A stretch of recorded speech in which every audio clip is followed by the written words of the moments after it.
सावित्रीबाई फुले जोहार जोहार, सावित्रीबाई फुले जोहार जोहार।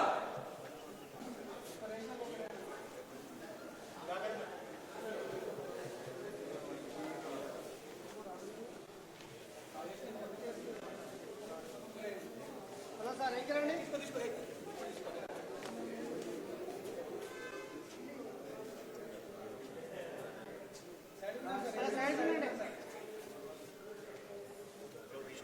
హలో సార్ వెంకరండి బాబు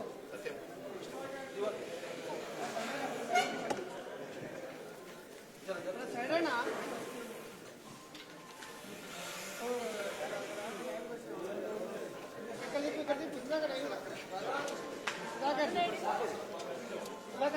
ఇక్కడ తీసుకో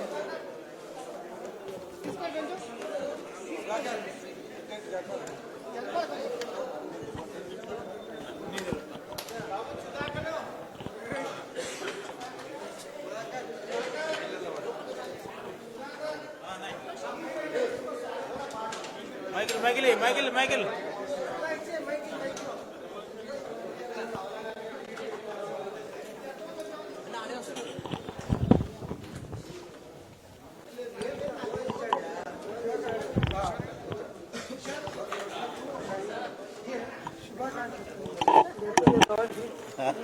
అన్ని రకాలుగా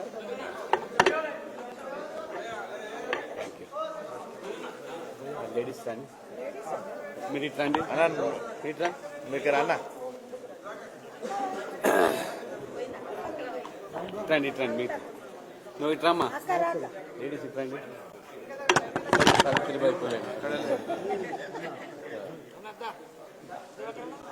నువ్వు చెప్పు బస్.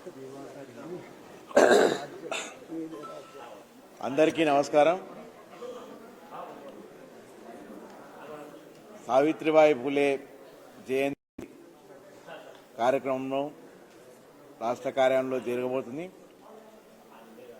మహిళా విద్య కోసం పోరాటం చేసి అనేక సామాజిక రుగ్మతలపై పోరాడి సమాజంలో అసమానతలను తొలగించే విధంగా అనేక ప్రయత్నాలు చేసి తొట్టతొలి ఉపాధ్యాయులుగా పేరుగాంచిన సావిత్రిబాయి ఫులే గారి జయంతికి ఇవాళ ఘన నివాళులు అర్పించడం జరిగింది.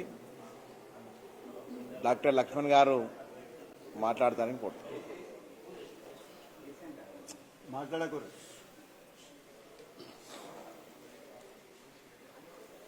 రాష్ట్ర అధ్యక్షులు ఓబీసీ మోర్చా ఆలే భాస్కర్ గారు, సోదరి భాగ్యలక్ష్మి గారు, మిగతా ఓబీసీ మోర్చా బీజేపీ నాయకులు, కార్యకర్తలు, రాష్ట్ర పార్టీ కార్యాలయంలో ఈరోజు సావిత్రిబాయి ఫులే జయంతి ఉత్సవాలు దేశవ్యాప్తంగా నిర్వహిస్తున్న సందర్భంగా హైదరాబాద్లో కూడా కార్యాలయంలో వారికి ఘనమైన నివాళులు అర్పించి వారు మహిళల యొక్క సశక్తీకరణ కోసం ఆనాడే నిరక్షరాస్యులు అయినప్పటికీ కూడా జ్యోతిబా ఫులేను చిన్న వయసులోనే పెళ్లి చేసుకుని జ్యోతిబా ఫులే స్వయంగా తన సతీమణి సావిత్రిబాయికి అక్షరాలు నేర్పించి దేశంలోనే మొదటి మహిళా ఉపాధ్యాయురాలుగా కొనసాగడమే కాకుండా సమాజంలో ఉన్నటువంటి అనేక రుగ్మతులకు వారు వాటికి వ్యతిరేకంగా పోరాటం చేసి మహిళలు చిన్న వయసులో విధవరాలైతే వారికి పునర్వివాహాలు లేదా ఆ సమాజంలో ఉన్నటువంటి అస్పృశ్యత వీటన్నిటి కూడా ఒక సామాజిక ఉద్యమం వారు అనేకమైనటువంటి ఇబ్బందులు ఎదుర్కొన్నప్పటికీ మహారాష్ట్రలో పూణేలో వారిని వెలివేసినప్పటికీ కూడా మొక్కవోని ధైర్యంతో రాజీ పడకుండా మహిళలు సగభాగము ఈ సమాజంలో అని చెప్పి మహిళలను సశక్తీకరణ చేయడం వల్లనే సమాజం బాగుపడుతుందని చెప్పి ఆ యొక్క సామాజిక పరమైన రుగ్మతలకు వ్యతిరేకంగా పోరాటం చేసి సఫలీకృతం కావడము. ఈరోజు మన ప్రియతమ ప్రధాని నరేంద్ర మోడీ గారు కూడా సావిత్రిబాయి పులే యొక్క ఆశయాలను అక్షరాల ఇవాళ అమలు చేస్తూ మహిళలకు అన్ని రంగాల్లో కూడా పెద్దపీట వేస్తూ విద్య వైద్యమే కాకుండా ఉద్యోగాల్లో రాజకీయాల్లో కూడా రాణించాలని చెప్పి ఇవాళ స్వయం సహాయక బృందాల ద్వారా కొనసాగుతున్న మహిళలకు ఏదో భర్త ఆదాయం మీద కుటుంబ పెద్ద ఆదాయం మీద ఆధారపడకుండా మహిళలు తమ కాళ్ళ మీద తనం నిలబడి ఆర్థికంగా వారిని సశక్తులను చేయడమే కాకుండా మొదటి ఒక రక్షణ విభాగానికి మంత్రిత్వాన్ని బాధ్యతను కూడా మోదీ ప్రభుత్వమే కల్పించడము. ఆర్థిక శాఖ మంత్రిగా కూడా మన తెలుగు ఆడపడుచు నిర్మలా సీతారామన్ కూడా పూర్తి స్థాయి ఆర్థిక మంత్రిగా నియమించడమే కాకుండా కేంద్ర మంత్రివర్గంలో కూడా మహిళలకు పెద్దపీట వేసి 11 మందికి మహిళలకు మంత్రివర్గంలో స్థానము, అనేక రాష్ట్రాలకు గవర్నర్లుగా నియమించడము, స్వయం సహాయక బృందాల్లోని మహిళలకు వడ్డీ లేని రుణాల కల్పన కోసం కూడా కేంద్రం ఇతోధికంగా మరి ఆర్థికంగా సహాయం చేయడము. ఈ రకంగా వారిలో ఉన్నటువంటి నైపుణ్యతను గుర్తించి వారికి శిక్షణ ఇచ్చి వారిని సమాజంలో అన్ని రంగాల్లో కూడా ఇవాళ రక్షణ విభాగంలో కూడా మహిళలు ఏ రకంగా ఇవాళ మరి అనేక యుద్ధ విమానాలు కూడా నడిపే స్థాయికి, అంతరిక్షంలోకి వెళ్లే స్థాయికి మహిళలు రాణిస్తూ ఉంటే ఇవాళ మనం గర్వపడాలి. ముఖ్యంగా మోదీ గారు మహిళలకు ఏదైతే సమాజంలో ముస్లిం మహిళలకు ఒక రుగ్మతగా కొనసాగినటువంటి ఆ త్రిబుల్ తలాక్ చట్టాన్ని రాజకీయ కోణంలో కాకుండా మానవీయ కోణంలో రద్దు చేసి అనేకమైనటువంటి ముస్లిం మత సంస్థలు విభేదించినప్పటికీ కూడా మహిళలకు వారికి భద్రత కల్పించాలి సామాజిక అనే ఆలోచనతో త్రిబుల్ తలాక్ చట్టాన్ని రద్దు చేయడము. అనేక రాష్ట్రాల్లో బీజేపీ పాలిత రాష్ట్రాల్లో స్థానిక సంస్థల్లో 50% మహిళలకు రాజకీయంగా ఎదిగేదానికి రిజర్వేషన్లు కల్పించడమే కాకుండా చట్టసభల్లో కూడా మహిళలు రావాలి.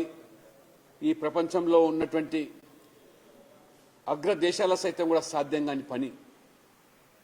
మహిళా అధ్యక్షురాలుగా సోనియా గాంధీ కొనసాగినప్పటికీ కూడా చట్టసభలో మహిళలకు రిజర్వేషన్ కల్పిస్తామని చెప్పడం మాట వరుసకేం తప్పితే ఆ యొక్క యూపీఏ 10 సంవత్సరాల హయాంలో వారి భాగస్వామ్య పక్షాలు విభేదిస్తే పార్లమెంట్లో బిల్లు వీగిపోవడము, ఇవన్నీ కూడా మొత్తం సమాజం ఇవాళ కల్లారా చూసింది. అటువంటిది ఇవాళ నరేంద్ర మోడీ గారు ఎవరి వల్ల కూడా సాధ్యం కానిది నరేంద్ర మోడీ గారు ప్రత్యర్థులను విపక్షాలను ఒప్పించి మెప్పించి మరి ఏ రకంగా లోక్సభలో రాజ్యసభలో మహిళలకు చట్టసభలో 3వ వంతు రిజర్వేషన్ ఇవాళ ఎమ్మెల్యేలు ఎంపీలు మరి కావడానికి ఒక చరిత్రాత్మకమైనటువంటి చట్టాన్ని వారు తీసుకురావడమే కాకుండా ఇటీవల మరి క్రిమినల్ ప్రొసీజర్ యాక్ట్ కానివ్వండి, ఐపీసీ యాక్ట్ కానివ్వండి, ఎవిడెన్స్ యాక్ట్లో కూడా మహిళలకు పూర్తి రక్షణ భద్రత కల్పించే విధంగా ఆ బ్రిటిష్ కాలంలో ఉన్నటువంటి చట్టాలను అనేకం కూడా మార్పులు చేసి ప్రస్తుత కాలానుగుణంగా మారుతున్నటువంటి కాలానికి అనుగుణంగా చట్టాల మార్పు తీసుకొచ్చి మహిళలకే కాకుండా సామాన్య ప్రజలు కూడా ఇవాళ ఆ యొక్క భద్రత వాళ్ళు తీసుకురావడం. ఈ రకంగా మొదటి ఆదివాసీ మహిళను కూడా రాష్ట్రపతిని చేసినటువంటి చరిత్ర.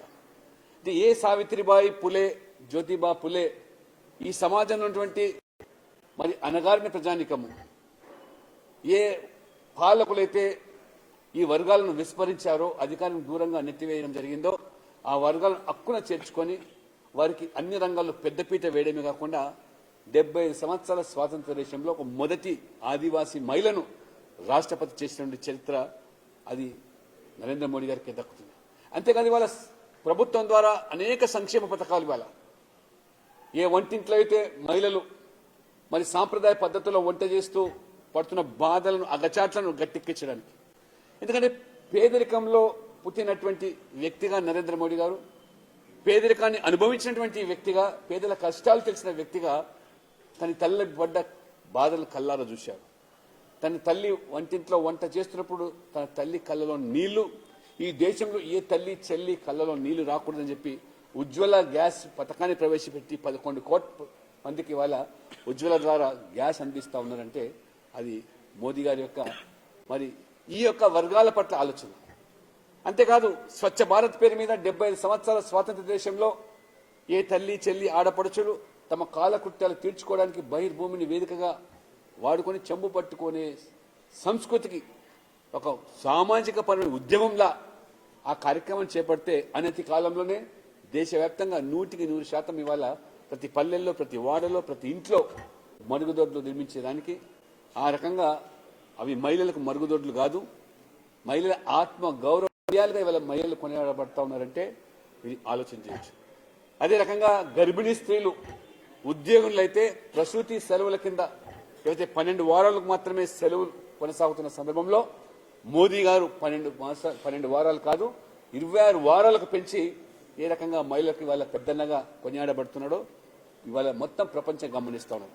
అందుకనే ఇవాళ ఎక్కడ ఎన్నికలు జరిగినా మహిళలు పెద్ద ఎత్తున ఇవాళ మోదీ పక్షాన నిలబడుతున్నారంటే మహిళల పట్ల వారికి ఉన్నటువంటి ఈ యొక్క సావిత్రిబాయి లాంటి అనేక మంది గతంలో చేసినటువంటి పోరాటాలు, వారి ఆశయాలకు అనుగుణంగా ఇవాళ ప్రస్తుతం నరేంద్ర మోడీ ప్రభుత్వం పనిచేయడము. అందుకనే కార్యకర్తలు, మహిళలందరూ కూడా ఇవాళ ముఖ్యంగా సావిత్రిబాయికి నివాళులు అర్పించడం అంటే మోదీ గారు తలపెట్టినటువంటి అన్ని మహిళలకు సంబంధించిన కార్యక్రమాలు, పథకాలు వాళ్ళని గౌరవించి వారికి పెద్దపీట వేసి ఆ రకంగా న్యాయం చేసిన వాళ్ళమే, న్యాయం చేసిన నాడే సావిత్రిబాయికి నిజమైన నివాళులు అర్పించిన వాళ్ళం అవుతామని, ఆ రకంగా మోదీ గారు తీసుకున్నటువంటి కార్యక్రమాలు చేతినిచ్చినప్పుడే అది సార్థకమవుతుందని చెప్పి కూడా సందర్భంగా తెలియజేస్తూ సోదరిమణులకు, ఆడపడుచులకు సావిత్రిబాయి పులే జయంతి సందర్భంగా వారికి నేను శుభాకాంక్షలు తెలియజేస్తూ ప్రతి మరి ఇవాళ అమ్మాయి ఆడపిల్లలు ఉన్నత చదువులు చదివేదానికి మనం ప్రోత్సహించాల్సిన అవసరం ఉందని చెప్పి కార్యకర్తలు కూడా ఈ సందర్భంగా వారికి హితవు పలుకుతాను. ధన్యవాదాలు.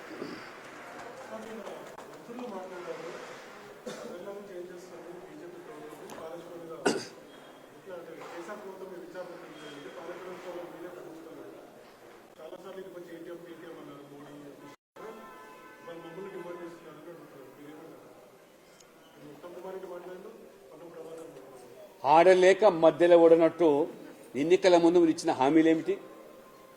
మేము అధికారంలోకి వస్తే ఈ కాళేశ్వరంలో జరిగిన అవినీతిని, కుంభకోణాన్ని వెలికితీస్తాం, ఒక సిబిఐ ఎంక్వైరీ చేయించి దానికి బాధ్యులైన వాళ్ళందరి మీద కూడా కఠినంగా చర్యలు తీసుకుంటామని, లేదా వాళ్ళు బొక్కిన సొమ్మంతా కూడా కక్కిచ్చి ప్రజలకు పంచుతామని చెప్పారు.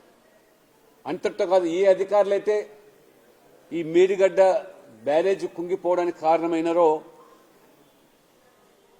ప్రజలను, ప్రభుత్వాన్ని తప్పుదో పట్టించినటువంటి వాళ్ళ మీద కఠినంగా చర్యలు తీసుకుంటామని చెప్పినటువంటి ఈనాటి మంత్రులు ఎన్నికల ముందు ఇచ్చిన హామీలు ఇవాళ మరి ఎందుకు ఇవాళ కూనీ రాగాలు తీస్తా ఉన్నారు?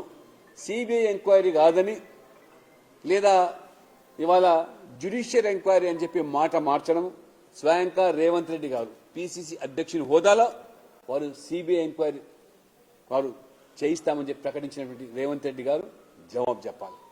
పైపెచ్చు ఏ అధికారులైతే బాధ్యులని, ఏ అధికారులైతే తప్పుదో పట్టించాలని చెప్పి మంత్రులుగా మీరు ప్రకటన చేశారో అదే అధికారుల ద్వారా మీరు పీపీటీలు, పవర్ పాయింట్ ప్రజెంటేషన్లు చేసి అంటే వారికి వత్తాసు పలుకుతున్నారా? ఒక్క అధికారి మీద కూడా చర్యలు తీసుకోలేకపోతున్నారంటే మేము మొదటి నుంచి చెప్తూ వచ్చాం.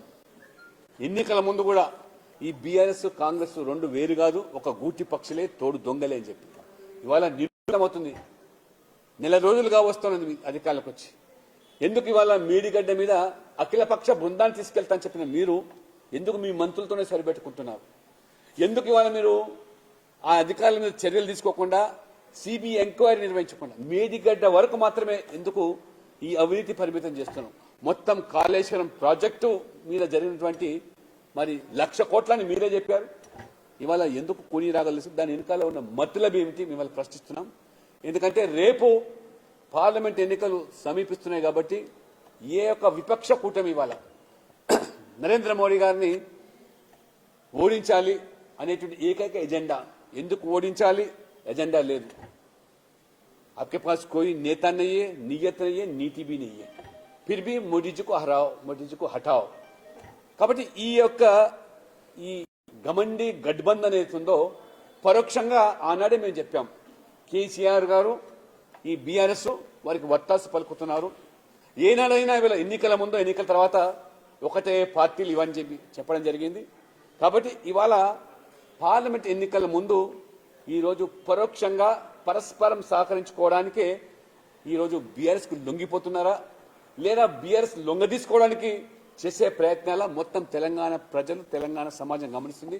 ఒక నెల రోజుల లోపలనే మీ యొక్క మరి ఈ చేసినటువంటి వాగ్దానాలు ఘాటైన వ్యాఖ్యలు ఎందుకు ఇవాళ నీరు గారిపోతున్నాయి, ఎందుకు ఇవాళ చతికిలబడుతున్నారు జవాబు చెప్పాల్సిన అవసరం ఉంది.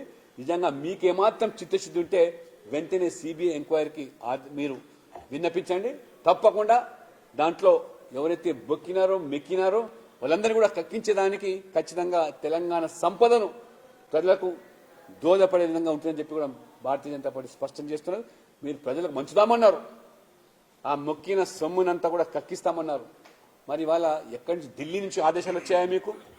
లేదా బీఆర్ఎస్కు లొంగిపోయినా లేదా బీఆర్ఎస్ లొంగిపోతుంది మీరు దానికి మరి వంత పాడమని చెప్పారా? ఇవన్నీ కూడా క్రమేణా నెల రోజుల నుంచి చూస్తూ ఉన్నాం. ఇవాళ ఇవన్నీ మీ ఆటలన్నీ కూడా ఈ రెండు ఈ యొక్క మరి ఈ పార్టీలు ఒక గూటిలో ఒక దాటిలో నడుస్తూ ఉన్నాయి. కాబట్టి తెలంగాణ ప్రజలు గమనించాలి, అప్రమత్తంగా ఉండాలి. ఈ రెండు పార్టీలు వేరు కాదు. రేపు మోదీ గారు మూడోసారి ప్రధానమంత్రి అవడం ఖాయమని విషయం తెలిసి ఏ రకంగా అడ్డుకోవడానికి పావులు కలుపుతున్న దాంట్లో భాగంగానే వీళ్ళ అవినీతికి ఇవాళ కాళేశ్వరమే కాదు, ఇవాళ మిషన్ కాకతీయ కానివ్వండి, అనేక విభాగాల్లో జరిగిన అవినీతి పట్ల కూడా ఈ ప్రభుత్వం వివరించే తీరు ఇది నాంది కాబోతుందనే విషయాన్ని ప్రజలు అనుమానాలు వ్యక్తం చేస్తా ఉన్నారు.